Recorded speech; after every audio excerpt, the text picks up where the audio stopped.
Lift every voice and sing till earth and heaven ring with the harmonies of liberty.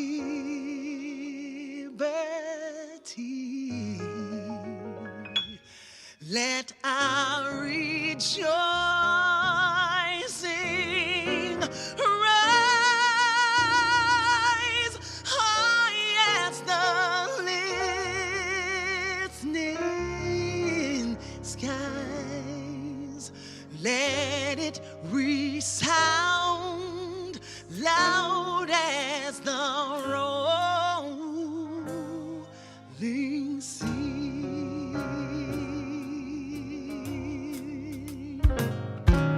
Sing a song full of the faith that the dark past has taught us. Sing a song full of the hope that the present has brought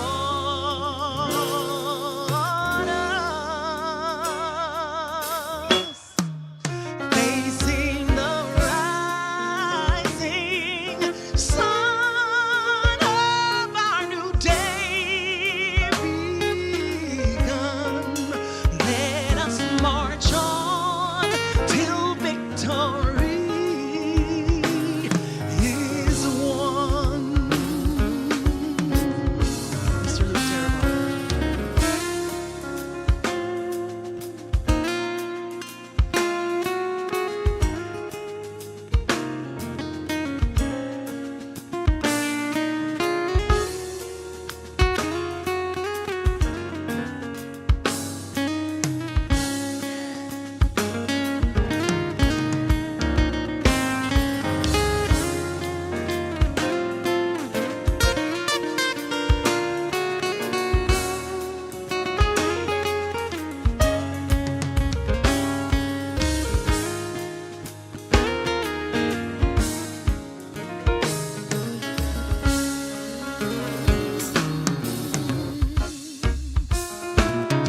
Sing a song full of the faith that the dark past has taught us. Sing a song full of the hope that the present has brought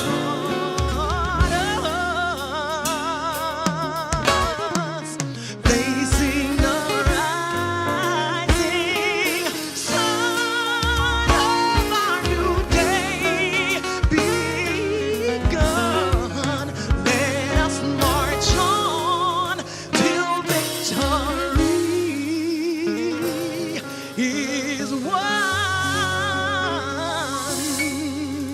Oh yeah.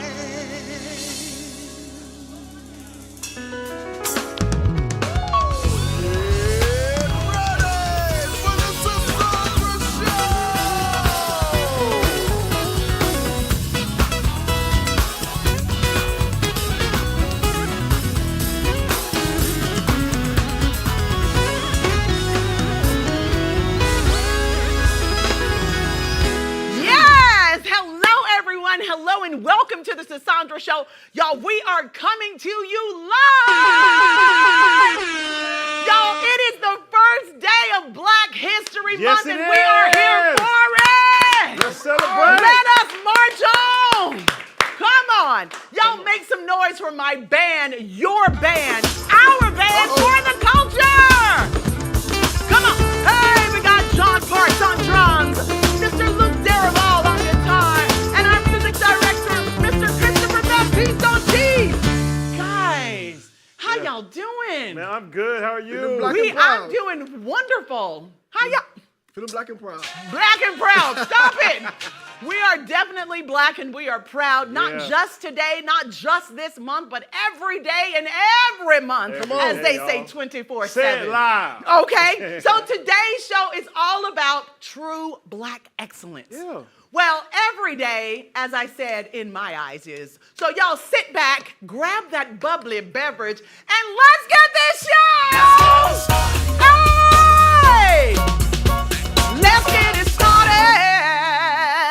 Yeah. Whew, y'all, speaking of black excellence, today on the Sisaundra Show, we have the privilege of engaging in a conversation with an extraordinary guest who has traversed two distinct realms of public service.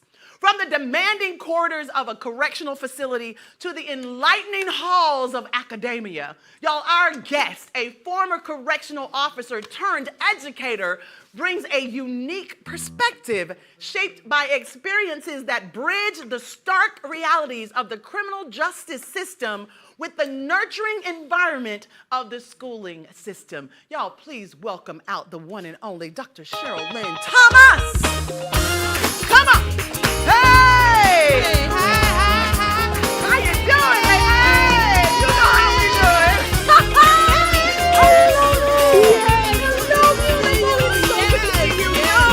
Please have a seat.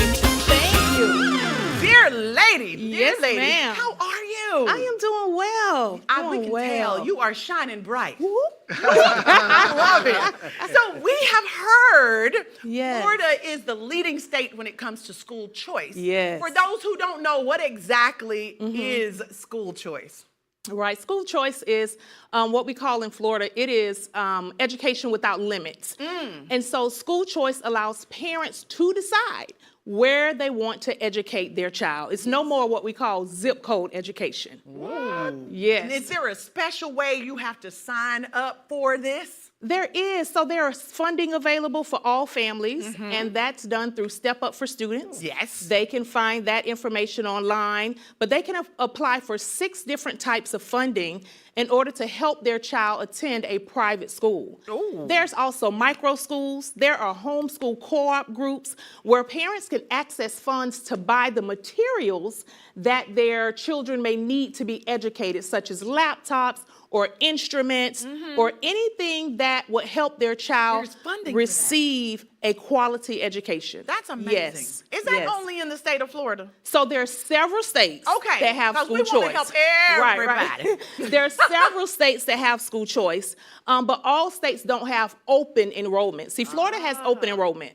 For example, I can live in Ocoee and drive my child over to Orlando Correct. for school. If there is a seat in that public school, or I could choose a private school, it just depends on whatever the parent believes is best for their child. That's amazing. That's so awesome. Yes. So now that you have a private school, what is the Yes. next step in the journey for you, Dr. Cheryl Lynn? Listen, so when I left You know you're corrections, named after a famous singer. I just want to say that.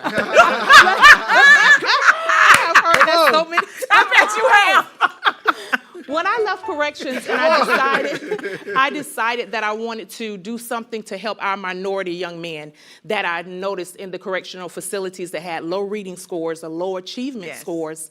When I decided to open a school, there was really no support in place for a individualized school owner.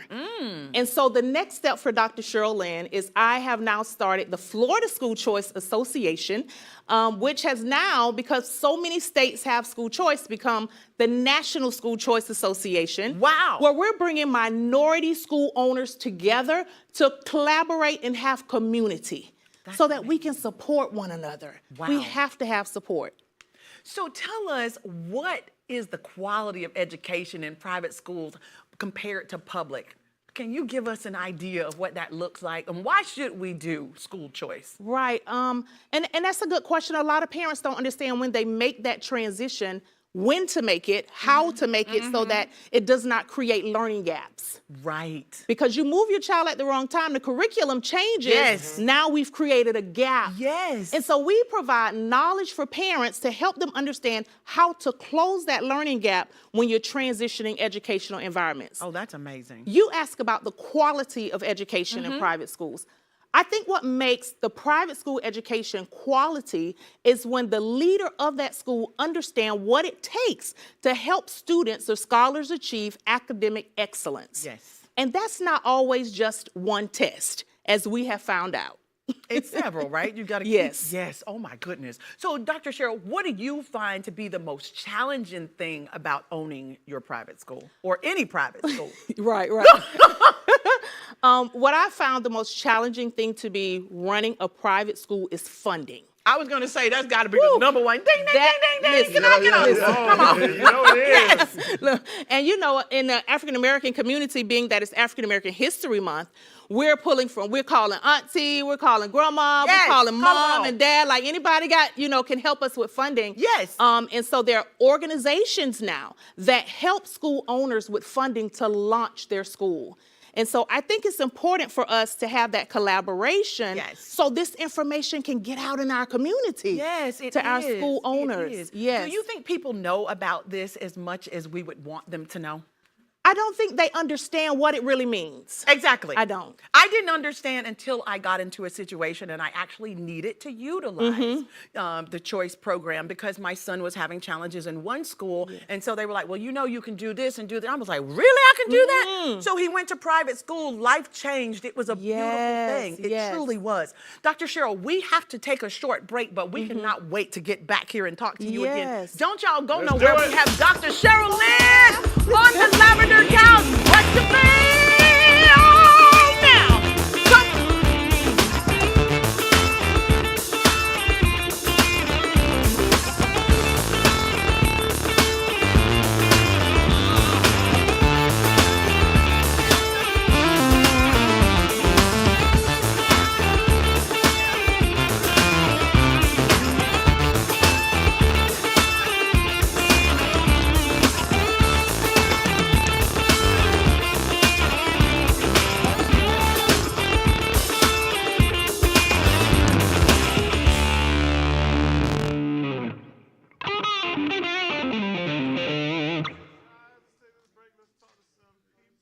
Come.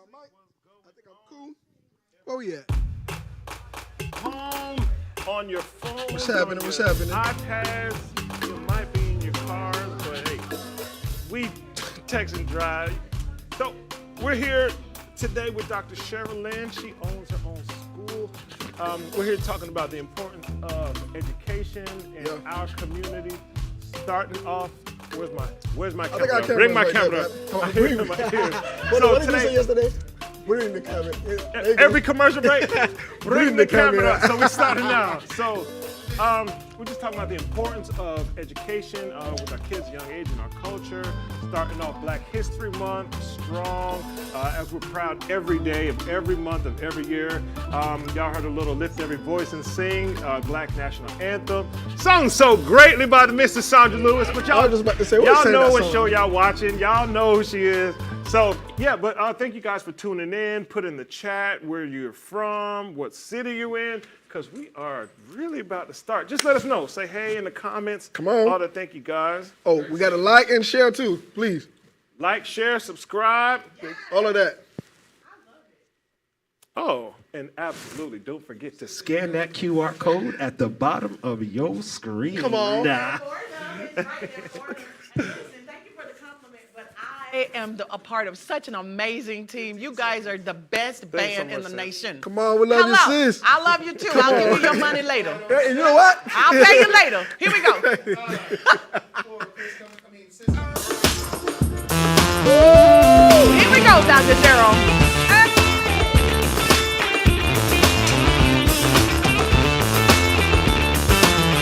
Let's go. Yes, hello and welcome back to the Sisaundra Show. Y'all, I am here with Dr. Cheryl Who? Lynn. And y'all see how grooving? Okay, she says she hears it all the time. We had to do it. Yes. What you find? I had to do it. I'm sorry. Listen, okay, it's so great to see that you have a doctorate degree and you still can Yes. have fun too. Yes. Most people Come think on. you're just going to be like this, but learning is fun. It is. I would It love to be is. in a classroom with you. Yes. Yes. So, listen, now let's talk about your past life as a correctional officer, Yes. if you may. Yes. What emotional challenges did you face as a correctional officer? I would imagine it would be kind Yeah. of tough to see every day the struggle of our people and people in general behind bars. Yes. It was a great struggle being an African American single mother at the time. wow. To go in, and I think it was the juveniles that really tugged at my heart and caused me to want to make a shift or a change to help them before they got to that point. That makes sense. And so taking inmates down to the education building, I began to talk to the teacher. And I said, well, what did you major in? How did you become a teacher in the prison? And so my very first assignment as an internship at Florida State University was at a boys boot camp facility. Back then we had the boot camp. Oh, wow. And I did my whole internship at a boot camp with these young offenders. Really? And it changed my whole view on how important education was. Yes. Yes. Because you know what? It's interesting. With my youngest son, I learned a little bit more about the system. So, of course, at home, I'll tell y'all a little private stuff. I was going through divorce, and kids are impacted. You never know what a child is going through, right? True. So as he was going through it in school, they were like, oh, we need to put him in here. But that is like a pipeline to is. trouble. Listen. So I was very adamant that my son was not going to take that route because I knew what he was dealing with at home. So I'm sure a lot of these kids, they don't Yes. tell what they're experiencing at home, but they act out at school. So Exactly. it's great that you're there to Yes. understand and see, and they feel seen by you. That's so important. that's so important. How did you handle witnessing intense or traumatic events? Whew. I think sometimes it just took that woosah moment driving Yes. home. Yes. But what I found myself doing was being extra hard on my son at the time. I was a single mom, and so I'm like, you're not gonna end up in the prison. Correct.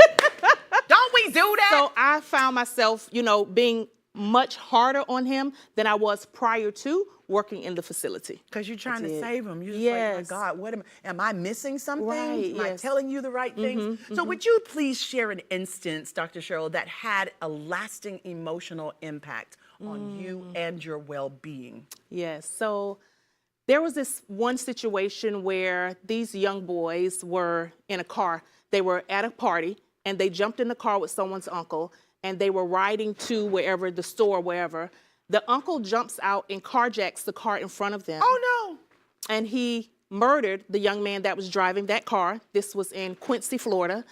And it happened to be, I want to say, someone who worked for the governor or the senator. It was an important young man. Oh, my God. These young men came into the facility at that time. We was at Gaston County Correctional Facility in Quincy, Florida. And they came in and they just tugged at my heart. And the one instance was when one of them turned the age of an adult, and we had to move him from the juvenile side to the adult side. I could not. It was very traumatic for me. I had to say, let me change positions and have another officer make this transition. Oh, wow. I know. They tugged on my heart so much till, I'm going to say this. I would bring them chips to their cell. And I said, that's so I have to get out of here before I end up in here with them. Yeah. I'm bringing in contraband. Listen, I know, right? Let, let me just resign. show you what love is. That's so Yes. good you got to show them what love is. Yes. Caring about someone is. Woo! So, Yes. Dr. Cheryl, were there moments of unexpected positivity or humanity in the environment at the correctional institution? There were moments when you would see someone's life transition, or you see habitual offenders and you're used to them showing up every other weekend or once a month, and then you don't see them for a while. So there were moments of positivity. There were moments when inmates would achieve goals as getting their high school diploma. Yes. And so those are the moments that you kind of live for in that environment. Yes. Yeah. Yes, I love that. So, when you see change like that happen, how do you encourage them to stay on that path?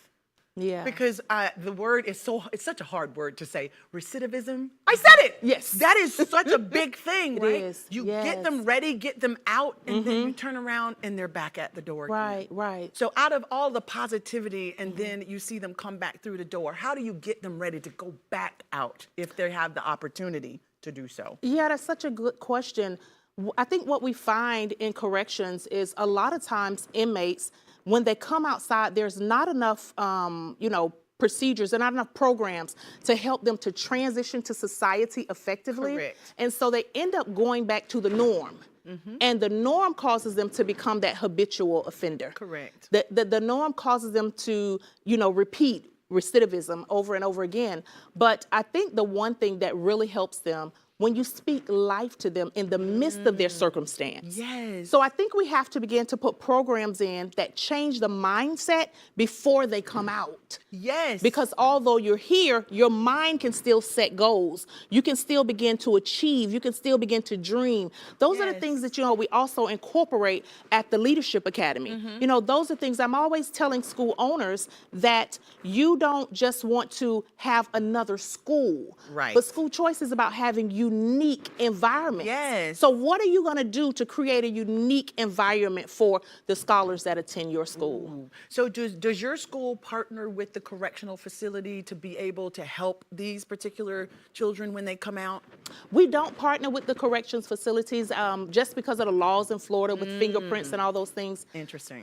That would be a little bit tough for us to do. But, we do help those students that are sometimes challenged, those students that sometimes continuously are suspended from school or expelled from school and there's no hope for them. So one of the things I did when I returned to Florida State for my master's was I got my master's in exceptional learning disabilities, what they would call in public school EBD programs. And so I had a lot of minority young men in the EBD program that I would learn to help. And that calls for pushing into the home, finding out what the home environment is. Now, a lot of times what we do in public school is we create plans that alter the behavior in the classroom. Right. But it doesn't change nothing the at home. Come on now. Come on. So Or in the community, so you the know? answer is the parents. How do we get to the parents to get to the Yes, kids? yes. That's that home to school partnership. Yes. The community partnership, so what we call that wraparound service. Yes. So now I'm pushing into the home, or I'm telling the mom, let's put some incentives in place that work for school and home. Yes. If he's not doing right in school, then take the game at home. Matter of Correct. fact, lock the game in my office until we get it right. Ooh, I love Now that. you won't be tempted to give it back. I love that. I love that because we do give in because you're just We like, oh do. my. When you put a kid in punishment, it's like you're punishing yourself. Too, Exactly. because you got to remember that you're in trouble. Right, you can't right, have fun right. right now. No. None of us can have fun. So, Dr. Cheryl, tell us, what do you think needs to be changed in the Yeah. system and in the home? This is a two-part question. It is. There are parents who have children today, right now, who are challenged, who are being suspended, who go to school and act out. How can we get to them? What can you Yes. say to those parents that this is what you need to do if you don't want to see your kids in this position, and then Right. I got to help you get them out of there to rehab them? What right, do they do? Right. I think one of the things that we miss a lot of times is the stage when it begins. Yes. We miss that stage because they're so cute and And you think it's so funny when yes, they it say is stuff, right, and it's right, not. right. And we forget that the tantrum then grows up. Yes. And now it becomes verbal. Yes. So I think the key to that is stopping it when they're young and giving a consequence when they're young. And so we saw that all across TVs when they were doing Super Nanny. She was just consistent with consequences immediately following the behavior. Yes. And so they knew what it was for. Yes. And you have to at that moment give the consequence instead of waiting until it grows up and becomes verbal. Correct. Because That's by so now it's hard to revert all those years. It's so true. Yeah, Or even yeah. back a few months, my dad would be like, I'm putting that up on the shelf. Then it's like the shelf about to break. And it's like, God, Lord, let the shelf break. Just Right. beat me now. Right, I don't right, want you to like let it pile up. Like that. Oh my So yeah, and as Yeah. I grew and I learned more about parenting, it's not about spanking. I'm not into like physically Right, right. disciplining kids, but talking to them and Yeah. having that discussion. It's so important. You think at 3 they don't understand, Oh, yeah. but they understand what they're doing. Yes, they understand. And then when they get 13 Yeah. and they go through the system, what do you think needs to be changed in the system for our Yeah. children to be able to truly be rehabbed? You were there, so you see Right, what's right. good, what's bad. One of the things that I think we really need to hone in on in the environment of our youth is that when they're in school, they have behavior plans, they have IEPs and things that the teachers take into the consideration learning how to work with them.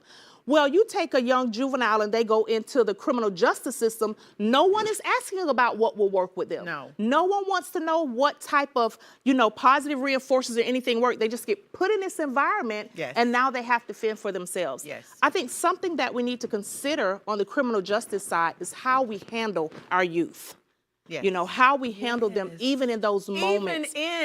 Even when they're those in moments. jail, prison, Yes. whatever, because their minds are still growing. They're It still is. so, It is. It's been such a pleasure sitting here Thank speaking you. with you. Thank Yes, you. such a This is pleasure. all the information we didn't know we needed. Yes. And we wish you continued success in your school. Tell us the name of your school again. Yes, it's the Thomas Leadership Academy. The Thomas Leadership Yes, Academy. we're located in the historic town of Eatonville, Florida. Eatonville! We love Yes, Eatonville. 1887. Well, thank you so much. Again, it's time for us to go to our viewers. We love you. God bless you. Outta here. For the Thank you so culture. much for coming. Hey, Thank you. Come on, Dr. come on. Now everybody just Sharon! scan that QR code at the bottom of your screen. See, it's right there. Because we have got so much more exclusive content for y'all right here, only on the Sisaundra Show. And that's only on Afro TV, Comcast Xfinity Channel 1623. Yes, sir. Oh, yeah. Don't go nowhere. Put the remote down. Stick around, because we got plenty more great entertainment for y'all right here, only on Afro TV. Thank y'all.